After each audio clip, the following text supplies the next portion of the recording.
The one and only Botticelli. Botticelli and Raphael, shirts and trousers. கிட்டத்தட்ட 9 மாதங்களுக்கு மேல 286 நாட்களுக்கு பிறகு சுனிதா வில்லியம்ஸ் பூமிக்கு வருகை தந்திருக்காங்க. ரொம்ப மகிழ்ச்சியான ஒரு தருணமாகவும் இருக்கிறது. இப்போ மருத்துவ கண்காணிப்புல இருக்கிறாங்க. இப்ப அடுத்தடுத்த விஷயங்கள் என்னவாக இருக்கும் சார்? அடுத்தது என்ன? ஒரு 3 நாட்கள் அவங்களுக்கு வந்து அசிஸ்டன்ட் லிவிங் அப்படின்னு சொன்னாக்க யாராவது இருக்கு, அவங்க எழுந்து நடக்கும்போது அவங்கள பாத்துக்கிறது, அவங்களுக்கு உணவு கொடுக்கறது போன்ற விஷயங்கள்லாம் வந்து கவனிச்சுப்பாங்க. சொந்தக்காரங்க உறவினர்கள்லாம் வந்து பார்க்கலாம். அந்த மாதிரி ஒரு ஜெயில் மாதிரிலாம் கிடையாது. ஆனா வந்து ஒரு ஐசியூல இருக்கும்போது எப்படி பார்த்துப்பாங்களோ அது மாதிரி ஐசியூல இருக்கிற மாதிரி நிலைமை கிடையாது, அப்படி பார்த்துப்பாங்க. 3 நாளுக்குள்ள வந்து அவங்க வந்து சொந்தமா எழுந்து நடந்து அந்த மாதிரி தன்னுடைய வேலைகளை பார்த்து கொள்றது, அதாவது பல் தேய்க்கிறதுல இருந்து இயற்கை உபாதைகள் போன்ற பல்வேறு விஷயங்களை வந்து அவங்களால பார்க்க முடியும். அதுக்கப்புறம் 2வது கட்டமா என்ன பண்ணுவாங்க அப்படின்னு சொன்னாக்க சில எக்ஸசைஸ். இப்போ உதாரணமா வந்து நீச்சல், இந்த மாதிரியான சில பயிற்சிகள் இருக்கு, உடற்பயிற்சிகள் இருக்கு. அந்த உடற்பயிற்சிகள் தருவாங்க. ஏன்னா வந்து விண்வெளியில வந்து நீங்க பாத்தீங்கன்னா இந்த 6 மாதம் வந்து அவங்க வந்து 6-8 மாதங்கள் வந்து அவங்க யாருமே அந்த 4 பேருமே தங்களுடைய காலை பயன்படுத்திருக்க மாட்டாங்க. ஸோ அப்போ வந்து நம்மளே கூட வந்து ஏதாவது உடல்நலம் சரியில்லைன்னு சொல்லி பெட்டில் அந்த மாதிரி ஒரு 6 மாசம் இருந்தானாக்கா எழுந்து நடக்கிறது கொஞ்சம் கஷ்டமா இருக்கும் இல்லையா? அதை வந்து சரி பண்ணுவதற்காக இந்த மாதிரியான சில எக்ஸசைஸ், அதே மாதிரி இழந்த தசைகளை வந்து பெறுவதற்கு வந்து அந்த எக்ஸசைஸ். அதுக்கப்புறம் வந்து ஒரு கொஞ்ச நாள் வந்து ஒரு தொடர்ந்து நீங்க வந்து ஒரு டாக்டரை வந்து ரெகுலரா செக்அப் பண்ணி போறீங்களா, அந்த மாதிரி இருக்கும். இது வந்து ஒரு 21 நாட்கள். அதுக்கு பிறகு சில மாதங்கள் இந்த தொடர்ந்து கண்காணிப்பு இருக்கும். இந்த முதல் 21 நாட்கள் இந்த விஷயங்கள்லாம் நடக்கும். அதுக்கு பிறகு அவங்க வந்து இயல்பு வாழ்க்கைக்கு அவங்க வீட்டுக்கே போயிடுவாங்க. இந்த முதல் 21 நாளுக்கு பிறகு. இதுதான் வந்து இப்போ நடக்கக்கூடிய விஷயம். இதுல ஒரு முக்கியமான விஷயம் என்ன அப்படின்னு சொன்னீங்கன்னாக்க, நம்ம உடம்புல இருக்கக்கூடிய செல்கள் நமக்கு எல்லாருக்கும் தெரியும், புதுப்பிச்சுட்டே இருக்கும். இப்போ நம்ம தோல் செல் அப்படின்னு எடுத்துட்டோம்னாக்க, தோல் செல் வந்து ஒரு குறிப்பிட்ட காலத்திற்கு பிறகு அது வந்து அழிஞ்சிடும், புதிய செல் உருவாகும்.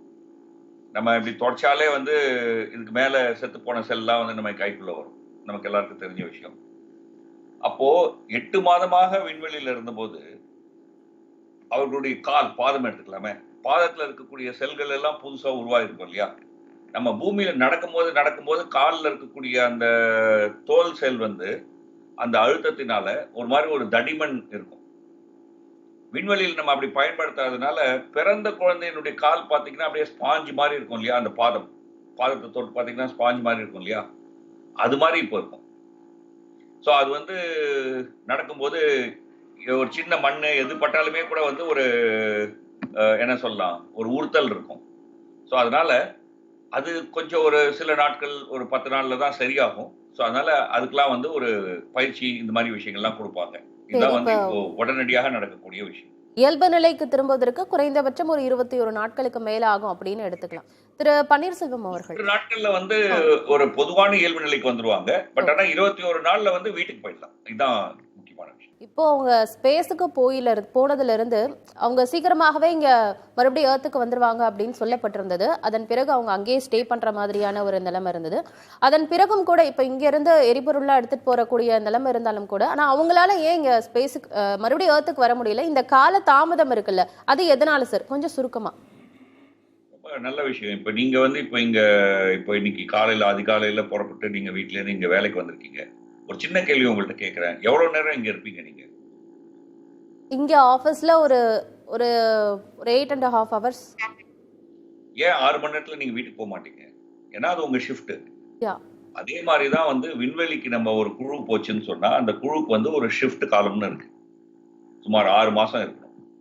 ஸோ சுனிதா வில்லியம்ஸ் போய் இருந்த அந்த 7 பேர் இருந்தாங்களே, இப்ப 4 பேர் வந்திருக்காங்க இல்லையா? அந்த 4 பேரோட சேர்ந்து இன்னும் 3 பேர் இருந்தாங்க, மொத்தம் 7 பேர். அந்த 7 பேருடைய ஷிஃப்ட்டுக்கு பேர் வந்து எக்ஸ்பெடிஷன் 72, 72வது பணிக்குழு. ஸோ அந்த 72வது பணிக்குழுவினுடைய பணிக்காலம் இப்பதான் முடிஞ்சிருக்கு. அதனாலதான் இப்போ வந்தாங்க. எல்லாரும் நினைக்கிற மாதிரி இங்கேருந்து ஒரு கப்பல் போனதுனால அதுல திரும்பி வந்தாங்கன்னு தப்பு. அவங்க திரும்பி வந்த கப்பல் வந்து ஏற்கனவே 6 மாசம் முன்னாடி அங்க போய் அங்கேயேதான் பார்க்கிங்ல இருந்தது. அந்த பார்க்கிங்ல இருந்த க்ரூ 9ல தான் வந்திருக்காங்க. இப்போ போன அந்த க்ரூ 10 வந்து இன்னும் 6 மாசம் கழிச்சு இப்போ போன பணிக்குழுவினுடைய பணிக்காலம் முடியும் போது திரும்பி வருவாங்க. இப்போ நீங்க உங்க வீட்டுல இருந்து உங்க வெஹிக்கிள்ல வந்திருக்கீங்க, பார்க்கிங்ல இருக்கு. நீங்க 8 மணி நேரம் கழிச்சு போகும்போது அதுல தானே போறீங்க. உங்களுக்கு பதிலீடா வரக்கூடிய ஸ்டாஃப் வந்து அவரோட கார்ல வர போறாரு அல்லது அவரோட பைக்ல வர போறாரு, அவரோட பணிக்காலம் முடிஞ்சு அதுல போறாரு இல்லையா? இப்படிதான் வந்து நடக்கும். ஸோ ஒரு தவறான செய்தி வந்து ஏதோ இங்கேருந்து போனதுனால காப்பாத்தி கொண்டுட்டாங்க, எலன் மஸ்க் அமிச்சாரு, இதெல்லாம் தப்பு. எலன் மஸ்கோட கான்ட்ராக்ட் இருக்கு நாசாக்கு. 6 மாசத்துக்கு ஒரு தடவை அவங்க வந்து ஒரு விண்கலத்தை விண்வெளிக்கு அனுப்பணும், 4 விண்வெளி வீரர்களோட. இப்போ இந்த 6 மாசத்துக்கு அப்புறம் இப்போ அமைச்சிருக்காரு. இன்னும் 6 மாசத்துக்கு அப்புறம் ஒன்று அந்த எலன் மஸ்கனுடைய கம்பெனி அனுப்பணும். அதுக்கெல்லாம் காசு கொடுத்துருக்காங்க நாசா. 6 மாசம் முன்னாடியே அமிச்சாங்க. அதான் க்ரூ 9. ஸோ இது வந்து சிறப்பாக அவங்கள வந்து காப்பாற்றி கொண்டு வருவதற்காக அமிச்சாங்க அப்படின்னு சொல்லலாம். வந்து ஒரு அமெரிக்க அரசியல் விஷயம்.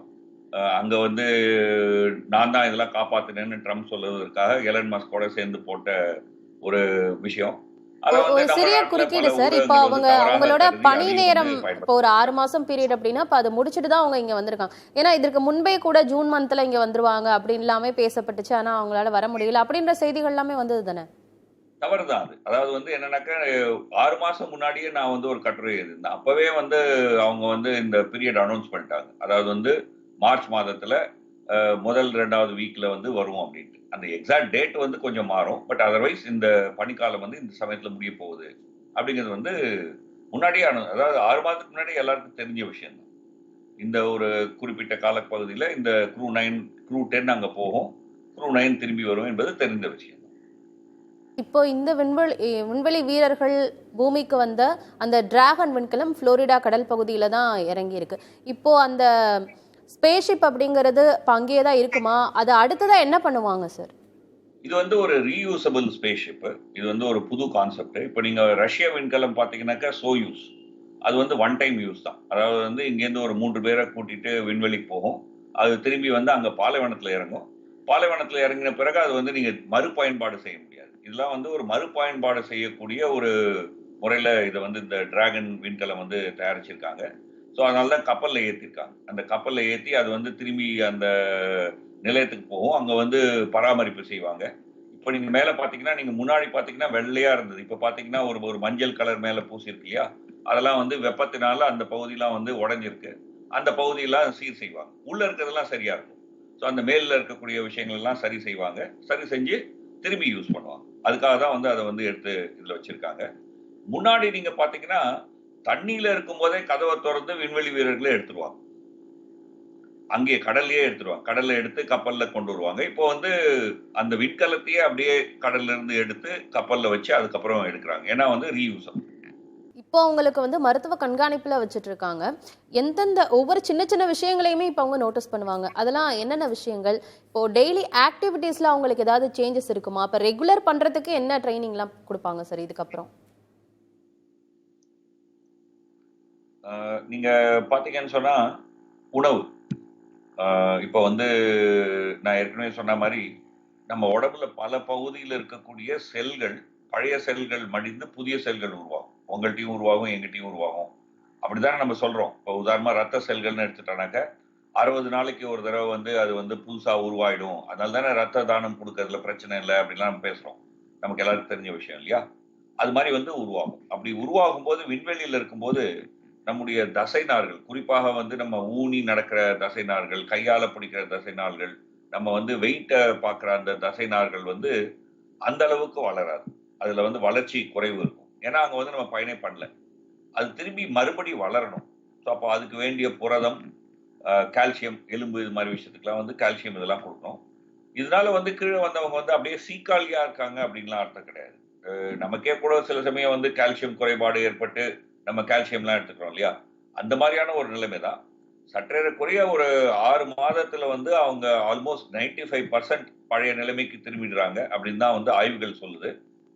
இதன் அடிப்படையில தான் வந்து அங்க விண்வெளியில வந்து என்ன மாதிரியான உடற்பயிற்சி செய்யணும், so that இந்த பிரச்சனை பூமிக்கு வரும்போது மிக குறைவாக இருக்கும் என்று புதிய புதிய உடற்பயிற்சியை வந்து விண்வெளியில வந்து வடிவமைச்சிருக்காங்க. அப்படி ஒரு ஜிம்மே அங்க இருக்கு. ஒரு ஸ்பேஸ் ஜிம்னு ஒன்று இருக்கு. டெய்லி 2.5 மணி நேரம் ஒவ்வொரு விண்வெளி வீரரும் அந்த ஸ்பேஸ் ஜிம்ல ஒர்க் அவுட் பண்ணணும். அதுல வந்து பயிற்சி செலுத்தணும். ஸோ தட் ஒரு பூமி மாதிரியான உடலுக்கு வந்து ஒரு வேலையை கொடுத்து அதன் மூலமாக குறைவா இருக்கக்கூடிய வளர்ச்சியை அவ்வளோ குறைவாக இல்லாம கொஞ்சம் கூடுதலாக வளர்ச்சியை ஏற்படுத்துவதற்கான, அதாவது செல்கள் வளர்ச்சியை, தசை வளர்ச்சியை, எலும்பு வளர்ச்சியை, அப்படியே வச்சுக்கிறதுக்கான ஒரு முயற்சியும் அங்க நடக்குது. இந்த விண்வெளி வீரர்களுடைய எல்லாரையுமே வந்து ஆராய்ச்சி பண்ணுவாங்க. இது வரைக்கும் சுமார் ஒரு 500க்கும் மேற்பட்ட விண்வெளி வீரர்கள் போயிட்டு வந்திருக்காங்க. ரஷ்யா, அமெரிக்கா, முன்னாடி இருந்த சோவியத் யூனியன், வேறு பல நாடுகள்ல இருந்து. தொடர்ந்து இந்த விண்வெளி வீரர்களுடைய மாற்றங்களை கண்காணித்து அடுத்தடுத்த புதிய புதிய உடற்பயிற்சிகள் வந்து தயாரிச்சு அங்க வந்து வைக்கிறாங்க. இந்த உடல் நலம் அப்படின்னு பார்க்கும்போது காரணம் என்னன்னா, நம்ம ஒரு நீண்ட விண்வெளி பயணம் போறோம்னு வச்சுக்கோங்க. இப்போ உதாரணமா செவ்வாய்க்கு போயிட்டு வரணும்னா சுமார் 1.5 வருஷம் ஆகும். இது வந்து 6-7 மாசம் தான். அந்த 1.5 வருஷத்துல நம்ம திரும்பி வரும்போது இருக்கணும் இல்லையா? போகும்போதும் இருக்கணும், வரும்போதும் இருக்கணும். அதற்காக தான் வந்து இந்த திட்டங்கள் எல்லாமும் வந்து சேர்ந்து இந்த மற்ற வேலைகள்லாம் செய்யும்போது இதையும் சேர்த்து ஆராய்ச்சிகள் நடந்து கொண்டிருக்கு. பார்ட்டி வேர்னாலும் ஐ ப்ரிஃபர் போட்டிசலி. எங்க இருந்தாலும் நம்ம ஸ்டாரா தெரியணும் இல்லையா? வெரைட்டியான கலர்ஸ், நியூ டிசைன்ஸ், அதுக்கு மேல star look. The one and only Botticelli. Botticelli and Raphael, shirts and trousers.